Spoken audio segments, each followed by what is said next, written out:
Guys, എല്ലാവർക്കും പുതിയൊരു വീഡിയോയിലേക്ക് സ്വാഗതം. അപ്പോൾ നിങ്ങളൊരു സാംസങ് യൂസർ ആണെങ്കിൽ ഈ വീഡിയോ ഫുള്ളായി കാണുക. ബിക്കോസ് ഞാൻ യൂസ് ചെയ്യുന്ന ഫോൺ S23 FE ആണ്. അപ്പോൾ S23 FE യൂസ് ചെയ്യുന്ന എല്ലാവർക്കും അറിയാം, അതിൽ ബാറ്ററി ലൈഫ് വളരെ ശോകമാണ്. അപ്പോൾ ഞാൻ എൻ്റെ ഫോണിൽ മാറ്റിയ കുറച്ച് സെറ്റിങ്സാണ് ഞാൻ ഇവിടെ പറയാൻ പോകുന്നത്. അപ്പോൾ നിങ്ങളുടെ ഫോൺ S23 FE അല്ലെങ്കിൽ കൂടെ നിങ്ങൾക്കിത് യൂസ്ഫുൾ ആവും. ആൻഡ് നിങ്ങൾ ഈ ചാനൽ ആദ്യമായിട്ടാണ് കാണുന്നതെങ്കിൽ പ്ലീസ് സബ്സ്ക്രൈബ്. അപ്പോൾ നമുക്ക് ആ സെറ്റിങ്സ് അതൊക്കെ നോക്കാം. നമ്മുടെ ഫോണിൽ ഡിസ്പ്ലേ ബ്രൈറ്റ്നസ് കുറച്ചാലും ചില സമയത്ത് നമ്മുടെ സ്ക്രീൻ ഓവർലി ബ്രൈറ്റ് ആയിരിക്കും. ഇതിനൊരു പെർഫെക്റ്റ് സൊല്യൂഷനാണ് എക്സ്ട്രാ ഡിം ഓപ്ഷൻ. അപ്പോൾ ഇത് നമുക്ക് നോട്ടിഫിക്കേഷൻ ടൈൽസിൽ നിന്നും ആക്സസ് ചെയ്യാം. അതേപോലെ തന്നെ ആക്സസിബിലിറ്റി സെറ്റിംഗ്സിൽ വിസിബിലിറ്റി എൻഹാൻസ്മെൻറ്റിൽ നിന്നും ആക്സസ് ചെയ്യാം. ഇത് നമുക്ക് ഇനേബിൾ ആക്കുമ്പോൾ നമ്മുടെ ഫോണിൽ സ്ക്രീൻ ബ്രൈറ്റ്നസ് കുറയുന്നത് അല്ലാതെ നമ്മുടെ ബാറ്ററി ലൈഫ് ഇമ്പ്രൂവ് ആവും. അതുപോലെ കണ്ണിന് സ്ട്രെയിൻ കുറയ്ക്കാനും ഇത് ഹെൽപ്ഫുള്ളാണ്. സാംസങ് മോഡ്സിൻ്റെ സെറ്റിംഗ്സിൽ ബാറ്ററി ആൻഡ് ഡിവൈസ് കെയറിൽ പോയാൽ പെർഫോമൻസ് പ്രൊഫൈൽ എന്നൊരു സെറ്റിംഗ്സ് ഉണ്ട്. ഇത് ഡിഫോൾട്ടായിട്ട് സ്റ്റാൻഡേർഡിലായിരിക്കും കിടക്കുക.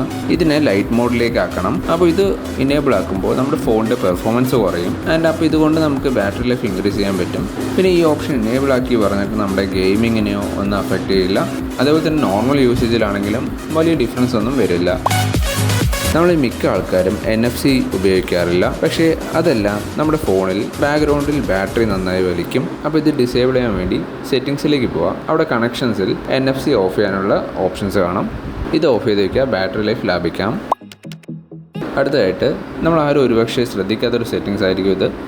ഈ സെറ്റിംഗ്സ് ഇനേബിൾ ആയിരിക്കുമ്പോൾ നമ്മുടെ ഫോണിൽ കോൺസ്റ്റൻ്റ്ലി നിയർ ബൈ ഡിവൈസസിനായി സ്കാൻ ചെയ്തുകൊണ്ടിരിക്കും. ഇത് നമ്മുടെ ബാറ്ററി ലൈഫിനെ അഫക്റ്റ് ചെയ്യും. അപ്പോൾ ഇത് ഡിസേബിൾ ചെയ്യാൻ വേണ്ടി സെറ്റിംഗ്സിൽ കണക്ഷൻസിൽ പോവുക. അവിടെ നിയർ ബൈ ഡിവൈസ് സ്കാനിങ് കാണും, അത് ഓഫ് ചെയ്താൽ മതി. ഇപ്പോൾ 5G എല്ലാവിടെയും കോൺസ്റ്റൻ്റായി ഉണ്ടാവണമെന്നില്ല. ഇനി ഇന്ത്യയിൽ തന്നെ മിക്കവിടെയും 4G സ്പീഡ്സിലാണ് നമുക്ക് കിട്ടുന്നത്. അതുകൊണ്ട് തന്നെ 5G ഓൺ ആണെങ്കിൽ നെറ്റ്വർക്ക് കോൺസ്റ്റൻ്റ്ലി സ്വിച്ച് ആയിക്കൊണ്ടിരിക്കും. ആൻഡ് ഇത് നമ്മുടെ ബാറ്ററി ലൈഫിനെ അഫക്റ്റ് ചെയ്യും.